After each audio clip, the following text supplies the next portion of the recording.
Dear Abby, we've never met before, so this may seem a bit odd, but I feel this is necessary. My name's Jay for starters. I work the checkout line at the grocery store up on 67th Street. You know, the one with the parking lot that's way too big for the store itself? Yeah, that one. I'm 24, fairly tall, and have a rather scraggly appearance. You probably wouldn't recognize me if I came up to talk to you. I don't have a very memorable face. I don't really know why I'm telling you all this, to be honest. But this isn't the point of me writing to you. I was working late night yesterday. It was a very average day for the most part. Nothing too exciting happened, but you'd be surprised how interesting this job can get at times. I'd been reading some book that the guy that worked the counter shift before me had left. It was some really crappy murder mystery chock full of cliches.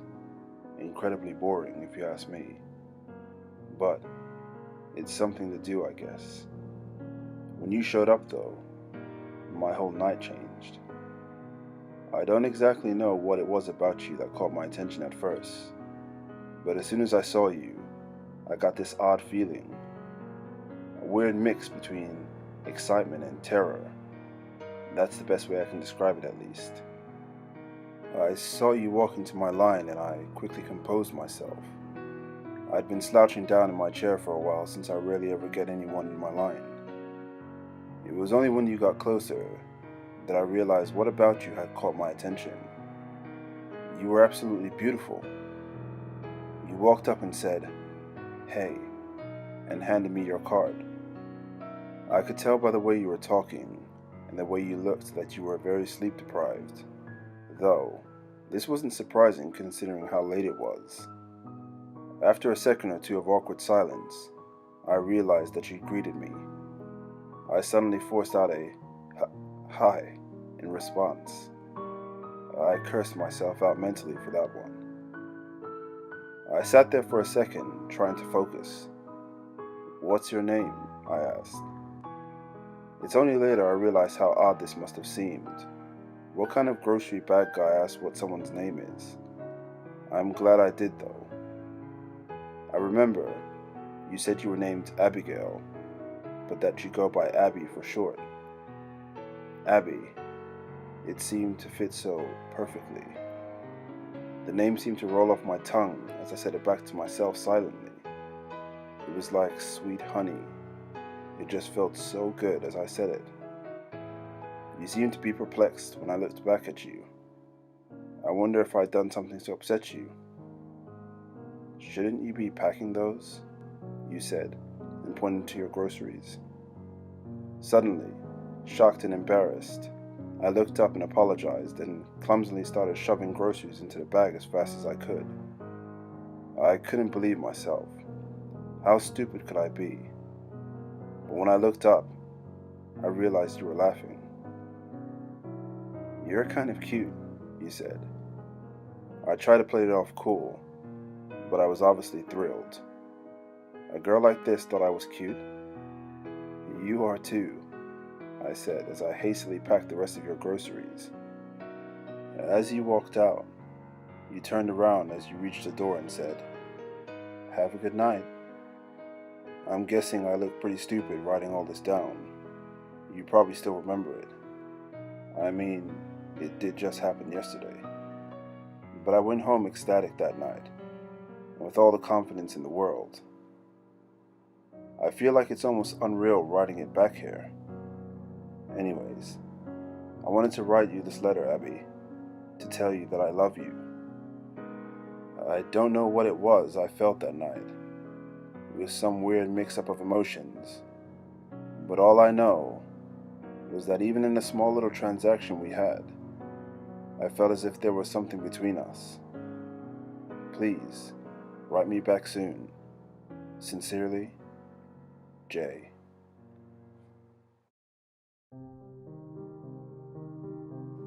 Dear Abby, it's been a week since my last letter, and I still haven't gotten a response.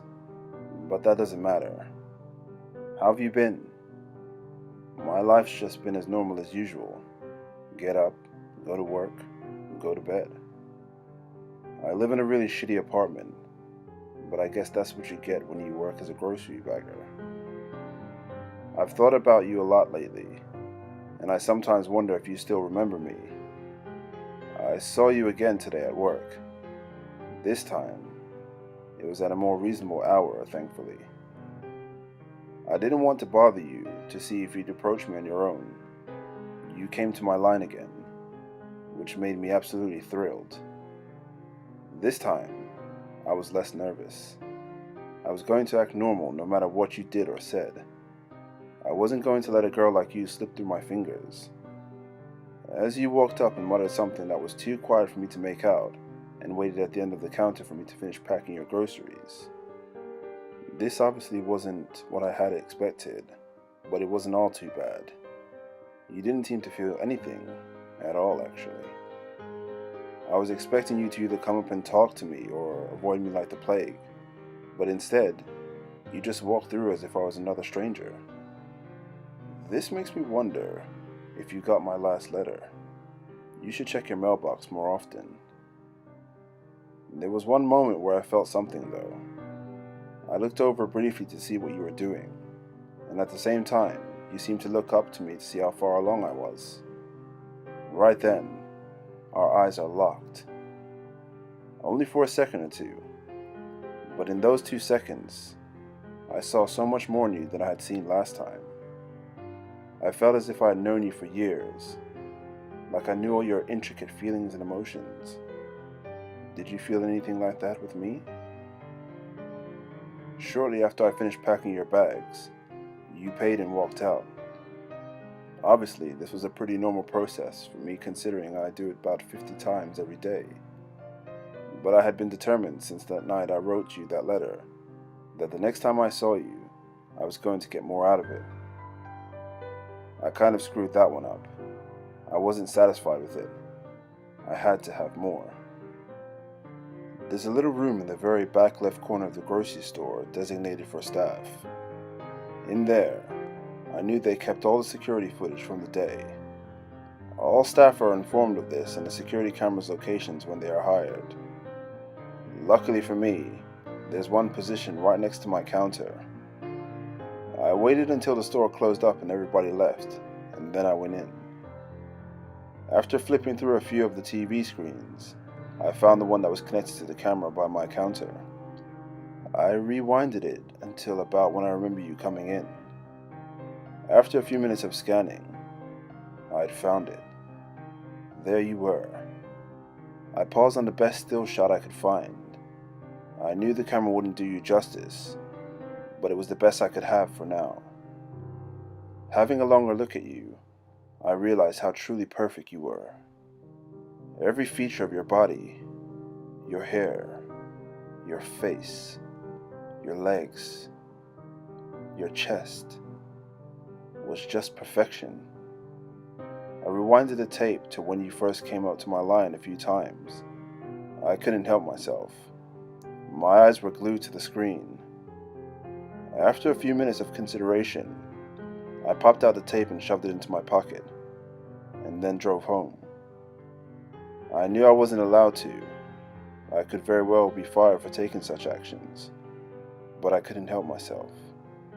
I had to have you with me at all times, even if it meant me losing my job. Abby, I love you. I love everything about you. I think about you constantly now. Do you feel the same way about me, Abby? I just want us to be together, forever. Right back soon. Yours truly, Jay. Dear Abby, it's been 3 days and I still haven't gotten a reply. Why don't you want to talk to me? I'm still unsure if you got my last 2 letters. Please tell me if you have. So I got fired from my job. They found the missing tape. I got a call from the store owner, my boss, at 6 a.m. on Monday and was told to come in immediately. They were having a mandatory all-staff meeting When I got there, all of the staff was gathered around a small table with the owner at the head of it. Once everyone had arrived, he told us that apparently there had been a minor robbery yesterday. They had about $200 worth of stuff taken from them, and the one tape that would have shown who was the culprit was the one I had taken. Just my luck. He told us that no one was going to leave the room until someone confessed. After a few minutes, I finally gave in. I told him everything, about how I felt as if me and you had some kind of connection. After explaining the whole story, the entire room was staring wide-eyed at me. After I finished, I'd sat there in silence for several seconds. Suddenly, the store owner broke the tension. "Jay, you're fired. Get out of here now and don't come back," he said. I did as I was told and got out of there as fast as I could. That stupid prick. He's always treated me like shit. He's been on my case since the day I got the job. I swear he's been waiting for me to do one little thing that could justify firing me. And the one time I slip up, he finds out. Why didn't he understand though? Doesn't he get that you and I are meant for each other? Any rational man would have understood. Anyone put in my situation would have done that. Right? I've been searching you up a lot lately. With no job, I have all the time in the world to spend learning about you.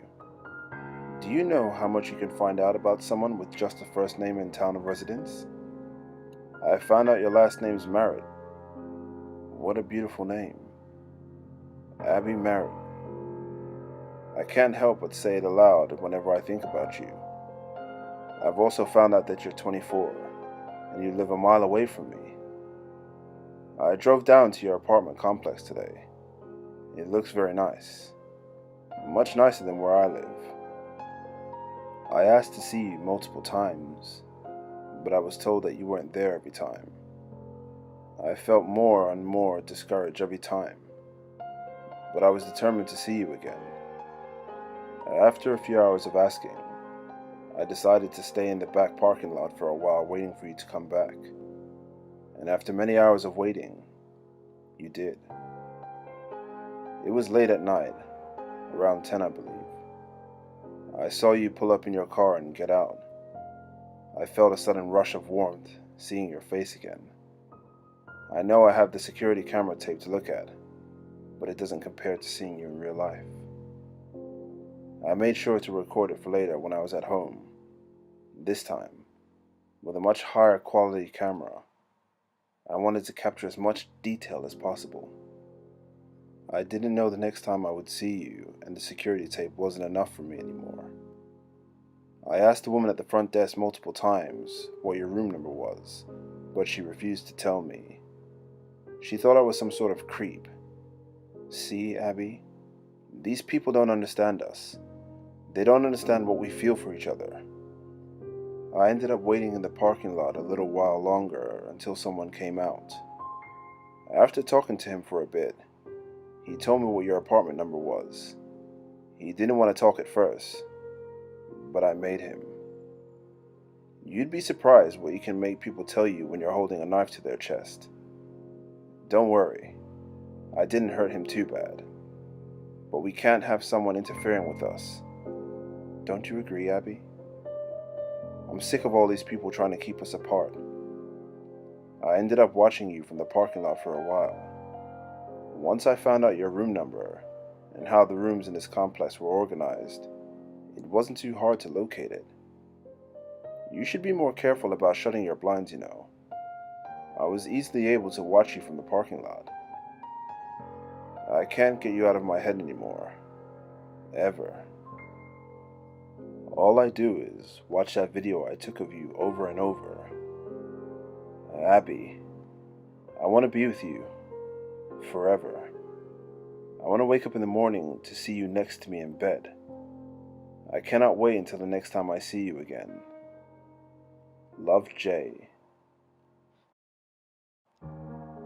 Dear Abby, I have some really exciting news, Abby. I'm moving in with you.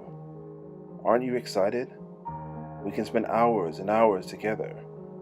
It will be just perfect. Let me explain. My job paid me just enough so that I can make rent and pay for food every week. Because of this, I had little to no money in savings, nowhere near enough to last a very long time. When you take that money flow away, it doesn't take very much time until you have nothing left. I was able to get by for a few days, but just today I got evicted. This could actually be better than I had originally thought. I wouldn't be surprised if the guy gave me your room number had been able to contact the police by now. This way, they won't be able to find me, and we get to spend all the time in the world together. It's perfect, isn't it? I made sure to bring all my tapes and photos I've taken with me though, and my camera, of course. You should really tell whoever's managing your apartment complex to get better staff. I was able to get by security easily. I went up to your room and knocked on the door, but I got no answer. So I decided to get in by other means. After scanning the footage I took from the last night over a few times, I noticed that you have a ventilation shaft in the corner of your room. Not surprising considering how hot it can get in the summer here. I figured there had been some kind of maintenance hatch that I could get in through. After a few minutes of looking around, I found a door at the end of your hall that seemed to be some kind of staff room, and luckily there was a way into the vents there. I crawled through them until I got to your room. It was very cramped and hard to move around in, but I managed. When I got there though, I felt a rush of success. I figured since the lights were out and I couldn't see that you weren't home. But I'm patient. I scanned every part of your room, trying to memorize all the intricate details. Your scent overwhelmed me as I sat there. I had caught it briefly during the 2 times I saw you at the store, but never this strong. It was mesmerizing. I couldn't quite place my finger on it, but it reminded me of something. It was almost like peaches. I sat there hunched over for a few hours. Though I've taught myself to be extremely patient, I can sit completely motionless for hours at a time, not moving a muscle. No one was going to notice me. Then, you finally got home. I felt a wide smile form on my face the second I heard the door open. There you were, my love. Of course, you took no notice to my presence. The light in your room seemed to be angled perfect, so you couldn't see anything in the vent after the first few inches. I tried to contain my excitement, but I started breathing very heavily. I tried to cover it up as best I could, but it was hard. You suddenly looked right at the vent. I went completely silent. After a few seconds, though, you seemed to lose interest. This made me smile. This was the perfect spot. I could tell I had startled you, though. All throughout the night, you were turning over in your sleep to look at the vent. People seem to have a sense for when they're being watched. It can send them into complete panic. Don't try and fake it, Abby. I can tell when someone's awake. When someone's truly scared, sleep becomes impossible. Why are you so scared anyways? It's just me. Why would I scare you? You do love me, right? You know I love you. I'm looking forward to spending every day with you now, Abby. Write back if you can. Love, Jay.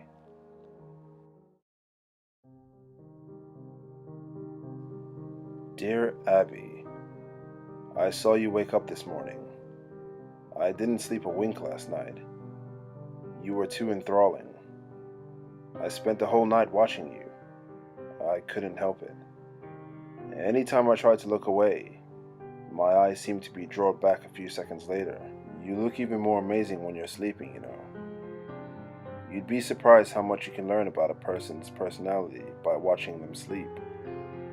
I was tempted to get out of the vent to get a better view of you multiple times in the night, but I resisted the urge. I couldn't have you figuring out I'm here. Not yet, at least. You seem to spend a lot of your time in the bathroom in the morning. I assumed you were taking a shower or putting on makeup. Why would you do that, Abby? Anything you could do to change the way you naturally look would only cover up your true beauty. Why would you want to do that? Don't you want the world to see what I see in you? You left shortly after to work, or at least that's what I assumed. After careful consideration, I decided to leave the vent. I slid my hand through one of the slits and felt around for one of the bolts. The surface of the vent was very smooth, which made them very easy to find. I grabbed onto one and twisted as hard as I could, and finally, I was able to pop it off. I did this with all the other bolts and finally removed the grating. The first thing I did was go over to the bathroom. I quickly disposed of everything I could find that you could use to mask your face. That stuff disgusts me. This way, everyone will get to see you how you truly are. I also found something else in there. Your hairbrush. I grabbed it and brought it close to my face to examine it. It was a dull blue, with a very thick, rounded handle. But that wasn't what interested me. The hairs. That's what made me so interested. I took a good few minutes to pull every one of them I could see out and line them up on your counter. I counted them. I'd got 59. This pleased me greatly. I quickly scooped them up and put them in my pocket. I spent the rest of the day going through your stuff to learn more about you, your interests and such. I take it you're a big movie fan, Abby. I found your collection in the back of your closet. I have to say, it was quite impressive. I found something else in there that made me mad. A picture of you with another man. It disgusted me, just looking at him, holding you like he owned you. I'm the only one that can have you, Abby. No one else. At about 8:30, I considered starting to get back into the vent, since that's usually about when you got back from work. Then I had another idea. I looked under your bed. The blankets hang low enough to the floor that you couldn't see underneath the bed unless they were lifted up. I first screwed the vent grating back on, and slowly slid under with a smile on my face, and waited for you to get home. When you finally came in, you looked completely pale, and I noticed someone else came in behind you. They were talking to you about hearing noises coming from your room throughout the day.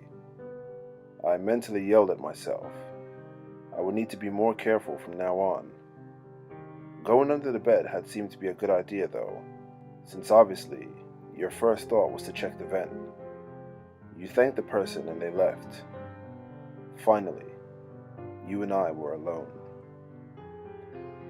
I sat there in silence until you went to bed. It seemed to be an eternity before you did. I wanted to get a closer look at you tonight, and this was my chance. You got in bed and turned off the lights. I was cautious though. I waited for hours to make sure you were asleep. And when I was sure you were, I slowly slid from under the bed. And I saw you there. You looked absolutely stunning. Every curve of your body was perfect. Every little detail was beautiful. I was in awe just looking at you. I reached out my hand and started to stroke your face. It was soft like silk. I felt myself starting to get hard. Your beauty was overwhelming. I slowly reached down and started to pleasure myself. I tried to control myself out of worry of waking you up, but I couldn't help it. I felt pure ecstasy. Everything about you was perfect. Suddenly, you seemed to turn and started to wake up. Horrified, I quickly slid back under the bed, trying to be as quiet as possible. A few seconds, I saw you get out of bed and look around. I could sense your fear even without looking at you. You should feel calm with me around you, Abby. I'll protect you, Abby. No one will ever touch you but me. I'd kill someone for you, Abby. I made sure to pay attention today. You didn't bring in my letter from yesterday, or any mail at all. You must just not check your mailbox. I'm going to change that though. I'm going to leave this one on your desk tomorrow. Oh, I forgot to mention, I'm making something special for you. Check in your closet after you read this. Yours forever, Jay. Dear Abby, I spent more time today working on your surprise while you were at work. You're really gonna love it, Abby. I put a lot of work into it, you know. I spent a few hours today putting the finishing touches on it, and I think it's finally gonna be ready for you to see. You got home about 8:30 again, and saw the letter laying on your desk almost immediately. I started to smile as I saw you open it, waiting to see your reaction. It was really quite interesting watching your face. I could see all your different emotions and thoughts. You seemed to be confused at first, then shocked, then horrified. You started to shake violently, and I saw that you were starting to cry. Do you not like me, Abby? Why were you crying? Don't you love me? Don't you love me, Abby? Everything after that was a blur. You looked over to the closet while still sobbing. You seemed to be contemplating whether to open it or not. Instead, you ran past it and out the door. When you came back, you had all my letters in your hand and started going through them. At some point, you seemed to break down and curl up on the floor, tears still rolling down your face. I could tell you were desperately trying to say something, anything, but you were paralyzed in fear. After about 10 minutes, I saw you look under the bed, in the vent, anywhere I could be. You see though, Abby, I'm smarter than that. I knew you'd look in those places. I found a better place after I finished your surprise. You'll never find me here. No one will. Isn't it great? I can watch you forever and ever, and there's nothing you or anyone else can do about it. You hadn't found your surprise yet though, Abby, and I can tell you were still thinking about it. I saw you look over to your closet. I knew you wanted to open it, but at the same time, you were nervous. What was going to be in it? What would you find? This couldn't last forever though. You and I both knew that. I watched you slowly walk over to your closet, fumbling with the handle and trying to get a firm grasp on it. Suddenly, you flung the doors open and saw it. It was a scrapbook of me and you. I saw you flipping through the pages. You seemed to be shocked. Do you not like it, Abby? I got pictures of you and I when you weren't looking. Pictures of you sleeping. Pictures of you at your computer. I'd scattered the hairs I collected throughout it, along with pictures of couples together. Of course, with our faces on them though. I got that picture of you and the other guy and put it at the very back. Except I didn't leave it like it normally was. I scratched that little prick's face off. I hate him so much. If I knew who he was, I would hunt him down and make him suffer. Don't you get it, Abby? No one can have you but me. Me and you are meant for each other, and no one else. I watched you sob for another 30 minutes, and then get up and run out of your apartment. Shortly after you came back with multiple policemen. This shocked me. Did you not like the surprise, Abby? Why would you bring these people into our room? They'll never find where I am. But if they did, it could ruin everything. All my work from the last few weeks would be for nothing. You wouldn't want that. Right, Abby? I'm exhausted from today's work, and as much as I love you, I need sleep, Abby. Have a good night. I love you. Love, Jay. Dear Abby, do you see what you've done, Abby? Do you see what you've done? I woke up at 8 a.m. to see you frantically packing your bags. I was confused at first, but then I understood. You were leaving me. You don't love me. You don't love me. How could you do this to me, Abby? You were the only thing I wanted in life. I had nothing else to live for.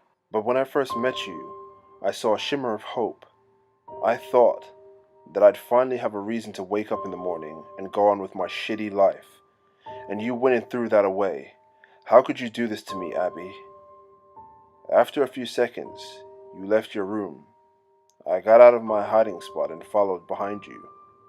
I saw you throw your bags in the back and then get in your car and started. I wasn't going to let you get away though, Abby. I would never let that happen. I ran as fast as I could to your car and smashed out the window and dragged you out. Did you really think that you could get away from me, Abby? I had to hit you over the head to knock you out. You were making too much noise. Someone else, someone that doesn't understand, could have seen and ruined everything. Well, I had a plan if you reacted like this. I drove out to the storage unit at the edge of town. I had reserved a slot the day I decided to move in with you. I drove up and unlocked it. I grabbed you and carried you inside it with me. It had only been a few minutes, so you were still unconscious. I made sure to check through your pockets to make sure you didn't have your phone with you. I set you down at the very back of the small room. Then I got in and lowered the door. I called the owner of the storage unit and told him that I had visited my lot the other day and had forgotten to lock it, and asked him if he wouldn't mind locking it for me. Of course, he said yes, and I hung up. I then threw the phone on the ground and stomped on it to make sure that it'd never work again. Shortly later, I heard the owner come up and lock the door. About an hour later, I saw you start to get up. At first it was a very faint grunt, then I saw your legs start to move. Shortly after you were fully awake. When you saw my face, you started to scream, which then subsided to a whine, and then to a whimper. That's when you saw it, the other thing in the room. My knife. It was obvious why it was there, and after a second or two of realization, you jumped and grabbed it. I looked you dead in the eyes and said, "Abby, I love you," and then felt the searing pain of the knife being driven into my side. I felt it being pulled out and jabbed back in with great force. I could feel it going each time, like a fire, burning a hole through my chest. I fell to the floor, laughing while coughing up blood. I saw you back away, trembling, and sit back down in the corner. And now, as I sit here in a puddle of my own blood writing this, I wonder how you'll go out. Will you use the knife to take your own life? Or will you let starvation take you? Either way, we'll be together in death, Abby. Together, from the day I saw you to the day we both died, just as I wanted. And as you sit there crying, I can tell you've come to this realization. Abby, this is all I ever wanted. And for that, I have to say thank you. Love, Jay.